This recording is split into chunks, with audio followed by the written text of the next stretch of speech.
It began, not with a weapon, but with a whisper. A dusty file slid across a polished desk in Tel Aviv. The year was 1979. Inside that folder wasn't a list of enemy agents or a new arms shipment to intercept. It was a name. A name that had appeared on no official list, no active watch, and no record of interest in decades. But to one man, that name was a flame, an ember buried in ash, suddenly roaring to life. Kurt Diehl, the Mossad agent who opened the file, was seasoned, a veteran of Eichmann's capture, of covert missions across Europe and Africa. He thought he had seen everything, but this was different. The name conjured not just a face, but a shadow. A shadow from the darkest chapter in Jewish memory, the Holocaust. But Kurt Diehl hadn't been a Nazi officer. He hadn't appeared at Nuremberg, hadn't worn the swastika. He was something far more elusive and far more dangerous. He was a scientist. The file traced his movements after the war. West Germany, Argentina, Libya, then silence.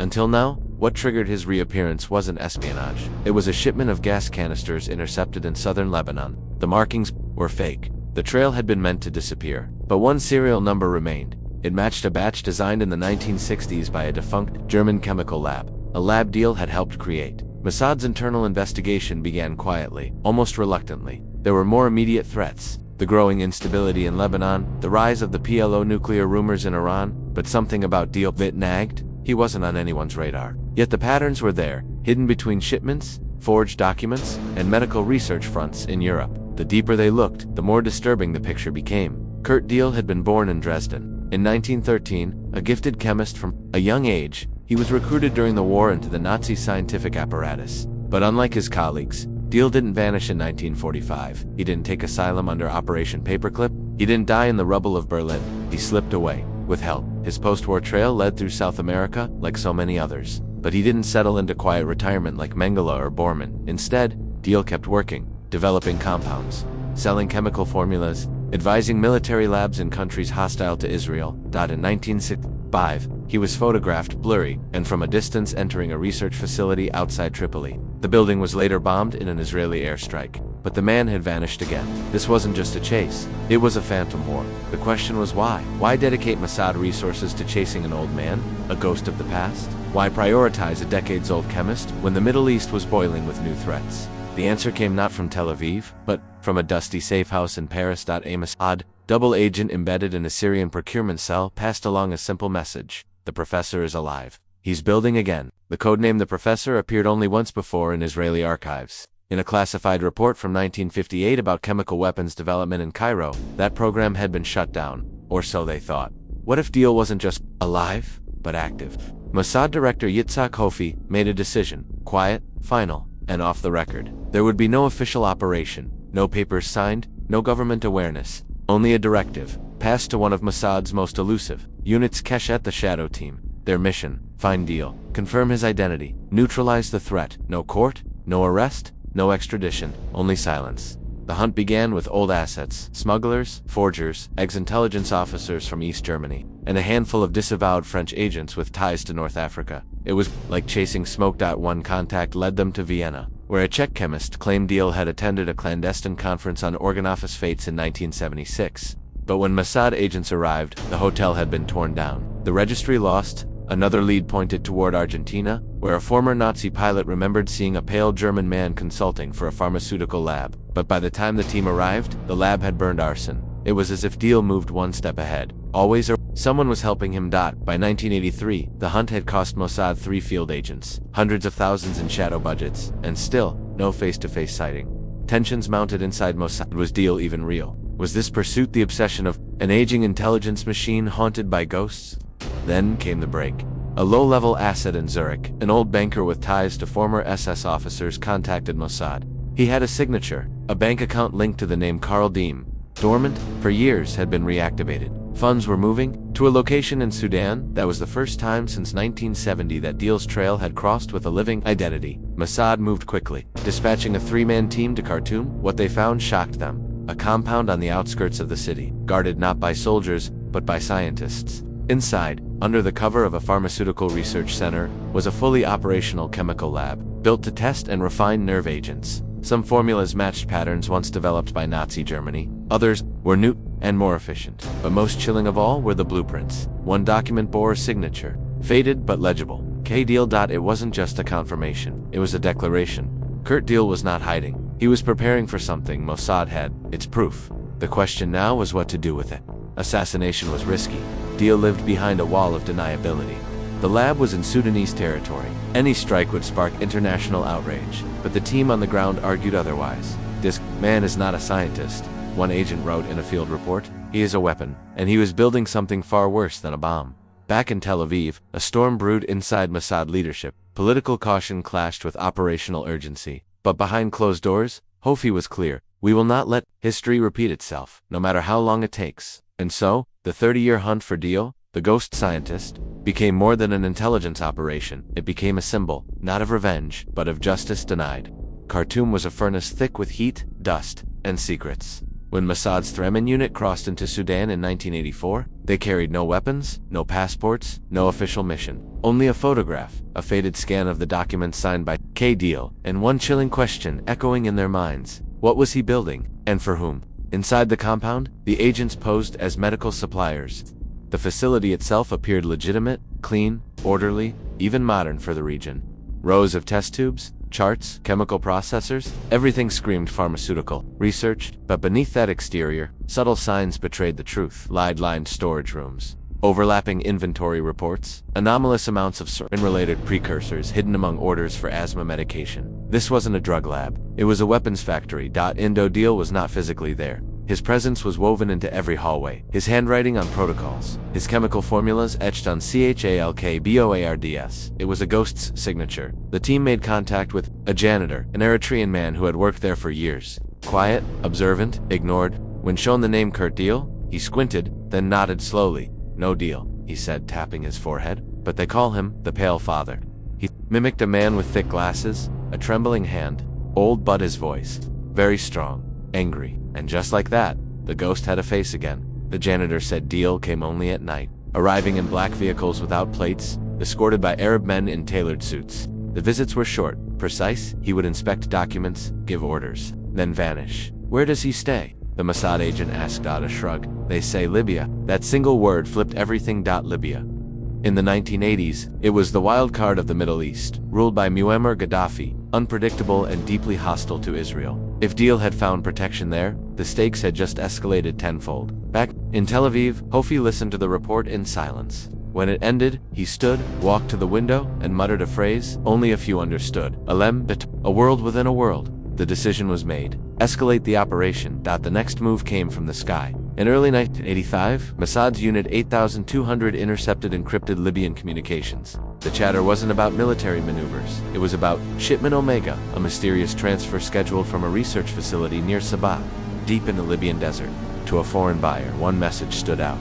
Ensure the professor approves final compound stability. It was him, Deal. Alive active, delivering something so secret it was referred to only by a Greek letter. The Mossad team now faced a terrible realization. This wasn't a theoretical threat. Deal had finished building his weapon, and someone, somewhere was about to receive it, but who? The clues pointed south. Shipments from Libya didn't move through Europe. They moved through Africa, down covert trade routes, toward rogue regimes and proxy militias. That meant Congo, Angola, perhaps even Zimbabwe. All with fragile governments, all potentially willing to pay for power. And there was one more player. Iran. After the Islamic Revolution, Iran's alliances had shifted dramatically. Intelligence reports hinted at chemical warfare advisors appearing in Tehran, men who spoke German, used Arabic aliases, and traveled on forged Syrian passports. Was Deal selling to Iran? Was he building for them? Or was he creating something even worse, an open-source formula for untraceable chemical warfare? To Mossad, it didn't matter anymore. It was now a race against time. In April 1985, a daring plan was drafted. The idea was simple. Insert a Mossad operative posing as a black market buyer. Gain access to the Libyan transport ring. Intercept Shipment Omega. Confirm Deal's presence. But executing that plan meant sending one man into the fire? The choice was obvious. Yossi Navon, a legend within Mossad, fluent in Arabic and German, once described as a chameleon wrapped in silence. He had hunted Nazis in South America, infiltrated Syrian intelligence, and vanished into enemy territory more than once. Now, he would walk into Libya under the name Suleiman al-Farouki, an arms broker from Lebanon. His only objective, reach. The professor, posing as Suleiman Navon, made contact with a Libyan middleman in Tunis. The man was suspicious, guarded, but intrigued. He asked for credentials. Navon handed him a briefcase containing forged deals, fake chemical reports, and a stack of cash. The man smiled. I think the professor will be curious. Within days, Navon was flown to Sabah, blindfolded, in a cargo plane full of animal feed. What he found there was horrifying. Beneath the desert sands stood a bunker, not military, but clinical. Inside were rows of sealed containers, all unmarked, all stored in extreme cold. One chamber had a red door with a single warning in German, Nicht öffnen ohne do not open without protective suit. And in the corner of the lab, behind glass, a man thin, bald, wrinkled with eyes that burned like coals. He didn't wear a lab coat, just a gray sweater, but his presence filled the room. Kurt Dielnev, voice trembled slightly as he greeted him in German. You're the professor. Diel studied him slowly, as if peeling layers off his soul.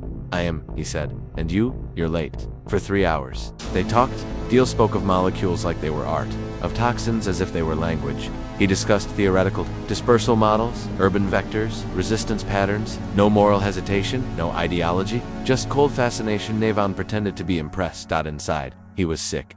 This man wasn't selling weapons, he was selling hell. Navon managed to plant a tracker on one of the transport vehicles. When he left the compound, he whispered into his transmitter, the professor is real, and he's ready. 3 days later, the vehicle was struck by an Israeli drone over the Sahel. The shipment was destroyed, but Diel, once again, was gone. The Libyan government denied everything. Western media ignored it. But within Mossad, a new understanding settled. This wouldn't be a capture, this would be a war of attrition. Diel was no longer hiding, he was running and building at the same time, and every time they found him, it was always just after the fire had been lit. Then came the message, a letter hand-delivered to the Israeli embassy in Paris. No return address, no name, just a single sheet. It read, you failed in Berlin, you failed in Tripoli, you will fail again. Science is eternal. It was signed, K.D. The game had changed. This wasn't just a man clinging to a cause, it wasn't even revenge, it was a belief. Diel believed he had transcended borders, laws, even time. That science, his science, would live on long after politics faded, and now, Mossad realized something chilling. To stop Diel, they couldn't just track him, they would have to outthink him, and that meant becoming something darker than even he could imagine. As 1986 dawned, Mossad activated a new directive.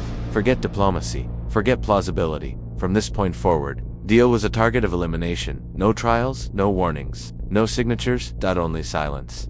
But Diel had one final card left to play, and it would take Mossad somewhere they never expected. Germany, not post-war Germany, not the fractured East, but the new, Western, democratic Germany, where old ghosts wore new suits, and the truth was buried beneath decades of alliances and denials. Because in the heart of Munich, something had begun to stir, a whisper, of a man named Diel. Living under a different name, protected by the very country that once gave birth to his madness. The trail was colder than ever. By the early 1970s, the world had moved on, or at least pretended to. Wars changed, alliances shifted, and the Holocaust faded into the background of global memory. But for Mossad, the mission remained. Hunt down the German scientist who had slipped through justice. His name now was whispered only in corridors of intelligence, a ghost in archives, a scar on the conscience of a nation. Kurt Schreiber had vanished into South America, or so they believed. Argentina, Brazil, Paraguay. It was impossible to know. His passport had been replaced 3 times. His name changed even more, and each time a new identity surfaced, Mossad operatives scrambled to intercept. But every lead ended in Ashdod in 1973. Something changed. A man walked into the Israeli embassy in Madrid, disheveled, nervous. He asked to speak to someone from intelligence. At first, they dismissed him as another delusional conspiracy theorist, until he showed them the photograph. It was old, grainy, but unmistakable. A group of men in lab coats, and there he was, Schreiber, now calling himself Friedrich Albrecht, working in a military facility in southern Chile. The timing couldn't have been worse. The world was watching Chile for entirely different reasons. General Pinochet had just seized power, and chaos reigned. But for Mossad, chaos was opportunity. A small team flew in under diplomatic cover, not to abduct, not yet. Their goal was confirmation, surveillance, pattern tracking. They found him. He walked differently now. Slower, slight limp. His hair thinner, his accent still sharp. He had become a trusted figure in the Chilean military establishment, advising on weapons development. The past had rewarded him. The team sent back images, voice recordings, DNA from a discarded glass. It was him, there was no doubt anymore.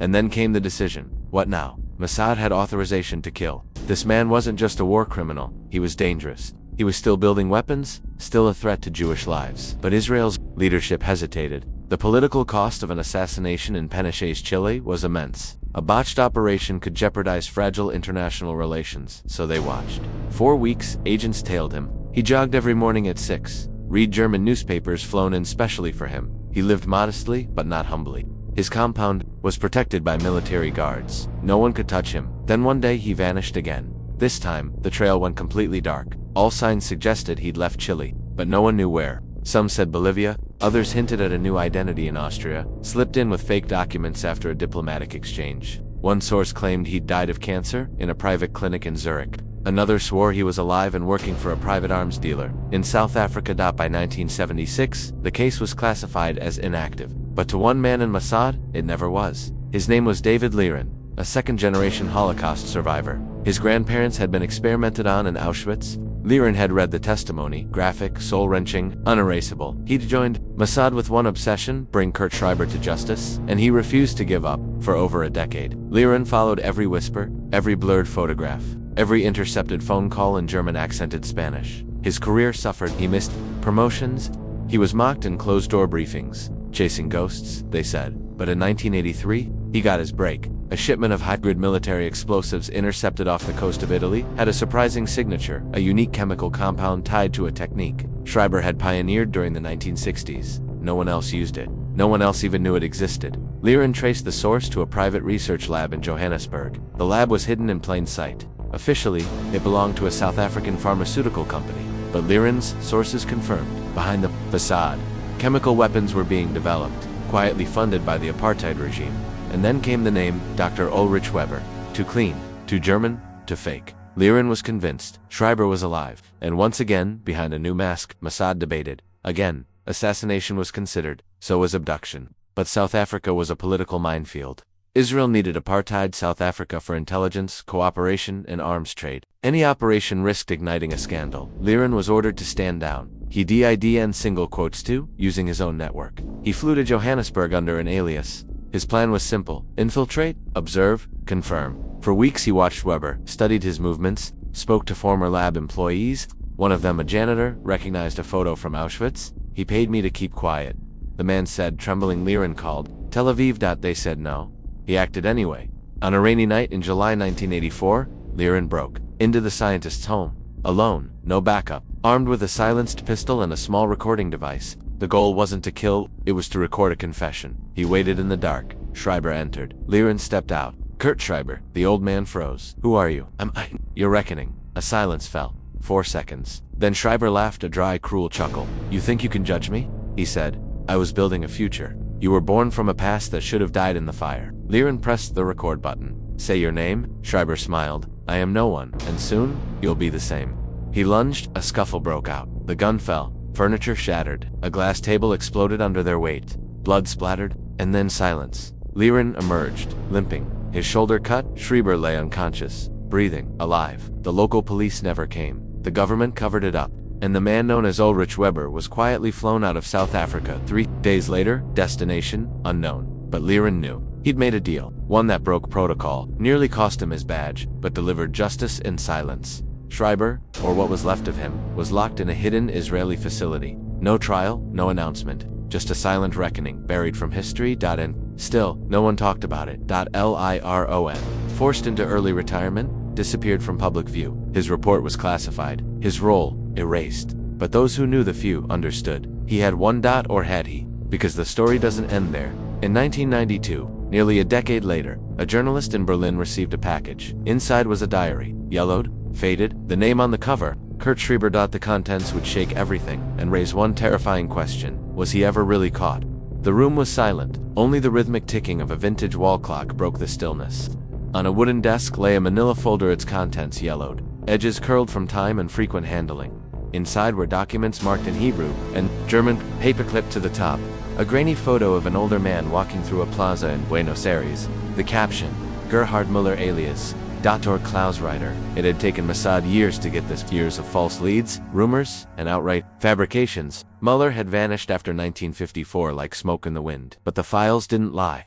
DNA tests from a napkin retrieved from a cafe, a fingerprint lifted from a train ticket, a pattern of cash withdrawals that led to a small neighborhood pharmacy. In Argentina, piece by piece, they reconstructed the ghost's trail. But even then, knowing his location didn't mean the mission was close to done. As one Mossad operative put it, capturing Müller wouldn't be like Eichmann. This time, the world was watching differently, and Müller was smarter. Tel Aviv 1983. The atmosphere in the Mossad's counterterrorism division was tense. The director, an aging but sharp-eyed man known only as David, laid out the operational map. It spanned 4 countries: Argentina, Brazil, Paraguay, Uruguay. Mueller had adopted a rotating lifestyle, traveling every few months to avoid detection. The strategy: watch, wait, infiltrate. A young female agent known as Leora was selected to go undercover. Fluent in German, French, and Spanish, Leora posed as a literature professor from Switzerland. Her assignment was to enter Mueller's social circle, gain trust, and confirm identity through in-person contact. Her target? A gathering of post-war European intellectuals in Montevideo. Mueller, a known admirer of German Romanticism, regularly attended under his pseudonym. It was the perfect bait. The meeting took place in a candlelit library, filled with men in gray suits and women in pearl necklaces. Cigarette smoke hung like fog over whispered conversations about Goethe, Marx, and obscure mathematical theories. Leora sat beside an older gentleman whose posture radiated quiet authority. His accent was Bavarian. His watch was a Swiss model only available in the 1950s. His fingers shaky, a tremor in the left hand, just like Mossad had in their old video footage from Cairo in 1962. It was Mueller. For weeks, Leora cultivated a friendship. He told her he had been a physicist before the war, but now was just a reader. His modest apartment was cluttered with books, drawings of nuclear cores, and journals written in code. Every detail confirmed it. She got the proof Mossad needed, but now came the real problem: how to take him. Back in Israel, the Prime Minister's office convened a secret tribunal. The public mood was shifting. The Eichmann trial had electrified the world, but also brought harsh scrutiny to Mossad's covert ops. They needed to be careful. Capture, assassination, rendition. One voice in the room argued passionately for restraint. If we kill him now, we silence his secrets. If we bring him here, the world hears every detail of what he did. But others feared a public trial could spark diplomatic fires, especially with Mueller's current connections to emerging South American governments. Still, the order came: bring him in, alive. The plan was launched in silence. Montevideo, midnight, a black van idled 3 blocks from Mueller's apartment. Inside sat Leora and 2 field agents: Yoram, the extraction lead, and Avi. The medic Leora knocked on Mueller's door, pretending to deliver a rare book they had discussed. When he opened it, Avi injected him with a sedative in the neck. Quick, quiet, painless. But then it all went wrong. A neighbor, walking their dog late, saw the van. They screamed. Police sirens wailed in the distance. Within seconds, Mossad's silent operation turned chaotic. The agents carried Mueller, unconscious, through a maze of alleyways. Leora burned the apartment behind them to erase any trace. They reached the van just as flashing lights painted the walls. Red and blue. Yoram floored the gas pedal. They barely made it across the border to Brazil, where a private jet awaited them under diplomatic pretense. But the operation had been compromised. Backlash was immediate. Uruguayan media exploded with theories: kidnapping, CIA involvement, terrorist reprisal. But no proof ever emerged. Israel denied everything. But in Tel Aviv, Mueller was locked in a soundproof underground room alone with his past. For weeks, he refused to speak. "I am not that man," he told interrogators. "I was just a scientist. I didn't build bombs. I didn't kill anyone," but evidence said otherwise. Mossad had found documents showing he had developed delivery systems for chemical weapons. Witnesses from Egypt testified he conducted human trials on prisoners of war. Even the Nazis hadn't used some of the methods he had refined. And then came the revelation. Mossad had feared to confirm. Mueller had been protected. By who? That was the terrifying part. He claimed post-war intelligence services in both West Germany and the United States shielded him, used him because of his nuclear knowledge. Operation Paperclips, shadow extended, far deeper than anyone had admitted. And Mueller wasn't he alone. There were others. Dozens. "He spoke names we didn't know," said one Mossad analyst. "He referenced files that didn't exist, or weren't supposed to." Suddenly Mossad's pursuit of Mueller was no longer about justice, it was about secrets, global ones. What should Israel do? Kill him quietly and bury the truth? Or put him on trial and risk revealing collusion at the highest levels of Western governments? Inside the Knesset debates grew bitter. Some said, "We hunted him for 30 years. The world must know why." Others whispered, "If we reveal this, we expose allies. We isolate ourselves. Let sleeping ghosts stay buried." The Prime Minister made his decision, and it was one no one expected. Mueller was disappeared. Not executed, not jailed, not tried. Just gone. A fabricated death certificate, a staged cremation, a fake story released to the press that he had died of a heart attack weeks after capture. In truth, he was relocated to a Mossad black site where he lived out his final years, monitored, studied, and questioned until the day he simply stopped breathing. No gravestone, no name, no country. Years later, fragments of the operation leaked, but never the whole truth. Some say Mueller confessed to even darker projects, bioweapons programs, started in the early 60s. Others believe he never told the full truth at all. One Mossad officer, now retired, simply said, "We didn't hunt a man. We hunted a lie the world needed to believe. And sometimes, silence is the only justice we can afford."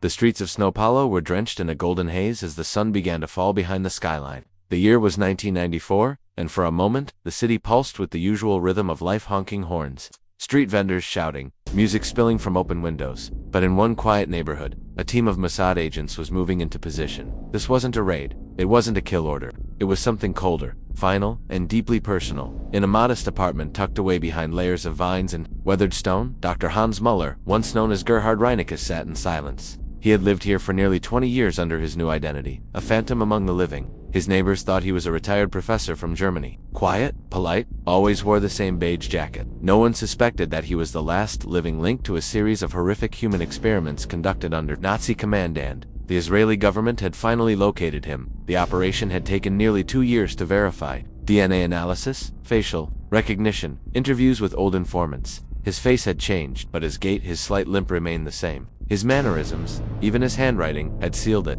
He was the ghost they had hunted across continents, and now he was cornered. But the Mossad team hadn't come to kill him. Instead, the plan was psychological destruction. He would be exposed, named, humiliated before the world. No one would protect him this time. His neighbors would know. The German consulate would deny him. His false papers would be shredded. Israel would not grant mercy, but they would not spill blood unnecessarily. When Reinecke opened his door to throw out the trash, he saw a man standing at the end of the hall. The face was unfamiliar, but the look in his eyes was not. It was the same look Eichmann saw when they pulled the bag over his head in Argentina. A stare without mercy, without time. "Dr. Reinecke," the man said. Reinecke dropped the bag. He didn't run. Maybe he knew there was nowhere to go. The interrogation took place in a safe house not far from the airport. The team, led by Agent Yael Carmia, descendant of Holocaust survivors, remained professional, cold, calculated. They didn't need him to confess. The evidence spoke for itself, but Yael needed him to understand why this was happening. She read aloud the names of 53 children who died in the experiments Reinecke oversaw at Auschwitz. She recited medical records, photographs, the testimonies of survivors. Each name was a blow. Reinecke didn't flinch. He only asked for water. "You lived 30 years longer than they ever did," Yael said, her voice tight. "And 30 years longer than you should have." He said nothing. "You know what bothers me most?" she continued. "You thought you won? You thought time would bury you." Back in Tel Aviv, news of the capture exploded. International media descended. Germany officially opened an inquiry.